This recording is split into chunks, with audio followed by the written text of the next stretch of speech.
نو خواست کوم رحیم ګل لوهار ته چې راشي او خپل مزیدار کلامونه تاسو ته وړاندې کړي. رحیم ګل لوهار، که ستاسو خیال یو کال اوړه شاټ شو، زه ټوله ورځ په وړو پسې وګرځېدم، اوړه پیدا نه شو، بس همدغه شان سملاسو.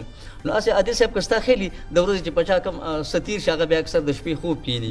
اوس ما د شپې خوب لیدم یاره بلا خلک را روان دی، تورې خطې د موټرونو تاو کړي د انقلاب او زنده‌باد چغې وایي. بس ناڅاپه د وړو په یو دوکان ورغله، بس هر چا به د وړو ګوتې راغسته، شاته بیا راړوله او تله به. اخر کې یو ګوتې پاتې شوم، یاره موږ کره مړه نشي راشه یو ګوتې ته ځان له راواله. ما چې ګوتې ته څنګ لاس کړ، بس ما نه په یو کس مخکې شو، د دوو ګوټونو نه هغه ونیو او د دوو نه ما ځان ته زور کوي، زه ځان ته زور کوم. بس مور مې راپاسوله، ما ته وایي دا ته په مخ رانه بالښت راکاږي د خوب به دې ویسو. او بله یوه ښځه مړه وه، نو بلې ښځې ورته ډېر زیات ژړل.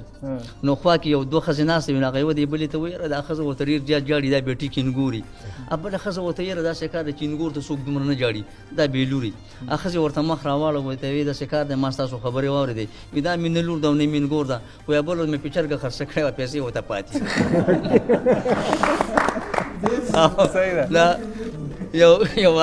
یو کس و هغه نه چا تپوس ورته وایي ته مونځ کوې؟ وایي نه. وایي تراویح کوې؟ هغه وایي نه تراویح خو هم نه کوم. نو ورته وایي پېشمنۍ کوې؟ ورته ولې کافر ته ښکارم، پېشمنۍ به هم نه کوم. عادل صاحب دا یو نظم دی، کله چې یو غریب پلار کور ته راشي نو هغه بچي ورته راټول شي، یو ورته وایي یاره ماله دې جامې رانه وړي، بل ورته وایي ماله دې پیزار رانه وړو، څوک څه فرمایش کوي څوک څه فرمایش کوي. نو هغه پلار غریبي، نو هغه پلار ورته وایي چېرې ما سره دومره پیسې نشته چې تاسو له پیوړه راوړم که نه، نو جامې پیزار دله پسې راوړم، تاسو د جامې پیزار غم کوئ او زه وایم چېرې خوراک هم داسې خوراک کوئ چې بس تاسو پې هغه ټیم پاس کېږي که نه. نو هغه بچي ته تپوس کوي وایي دا څنګه خوراک دی؟ نو بیا ورته هغه پلار شروع کړي چې ګراني د پاس کوئ ټیم په میچو، داسې م خوښه ده بچو.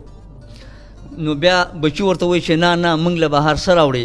نو پلار ورته بیا وایي چې بچوړو دا زما زړه هم هر څه غواړي، هر څه پسې راوړمه پیسه غواړي، څوک رانه جامه او څوک پیزار غواړي، هر څه د ارچا نه مزیدار غواړي، بې نیټې کړمه بوډا ستاسو دې خرچو.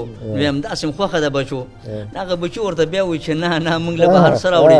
نو پلار غریب ورته بیا وایي چې نه ګورئ چې پلار زمونږ جیب ته شتوقه ګرځئ، ځکه ستاسو مور په سر زړه بورقه ګرځئ او د 3 کالو ماشوم ډوډۍ 4 خوري، دا مې اقربي ده چې یوازې م اته مور خوري او فرمایش پکې لابل کوي د بادرنګه ولوچو.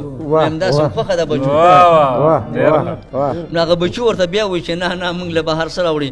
نو پلار غریب ورته بیا فریاد شروع کړي، وایي غم د بجله بل لکه زغم مو د ډاکټر وکم، د چا پوزر اساس او د چا سپونې له د سر وکم، او نه ګورئ زما زندګۍ خوارې ته، نه کوئ کارونه ناسته یارې ته، لکه پوجان راته پراته یې په مورچو. نو همداسې م خوښه ده بچو. نو هغه بچي ورته بیا وایي چې نه نه موږ له به هر څه راوړي. نو پلار غریب ورته بیا فریاد شروع کړي، وایي زه رحیم ګل لوهار ډېر تنګ شومه، ځکه په خپل کور کې په جنګ شومه، وایي څه به د نیکۍ ستاسو په تمه شم، خښ مې کوي ژوندی چې زه بېغمه شم، خاورې په مامبار کوي په کودال او په بیلچو. وایم داسې م خوښه ده بچو. او عادل صاحب زما شاعري خو طنز و مزاح د یو 2 واړه څیزونه ویم درته. وایي هغه پښتانه شو د خاورو لاندې، هغه پښتانه شو د خاورو لاندې چې په سر به یې پرته وه شمله جګه، او زما د مرګ نه پس به ارمانو کې دا خبره ګورې مه وباسه د غوږه، او بې غرضه څوک نیکي چا سره نه کوي، پیشو نه نیسي د خدای دپاره مګه، او کلمه چې مو یوه ده نو بیا فرق پکې څه دی. عادل صاحب دا وره بغه ورسره وایي کلمه چې مو یوه ده نو بیا فرق پکې څه دی، ولې سره شنه او جنډه ده د چا برګه. او عادل صاحب دا یو 2-3 شعرونه دي، وایي پړانګ چې نه هر شي او ښکار دپاره وځي، پړانګ چې نه هر شي او ښکار دپاره وځي، خوراک له هغه چېرته بېوسه ګډه یوسي.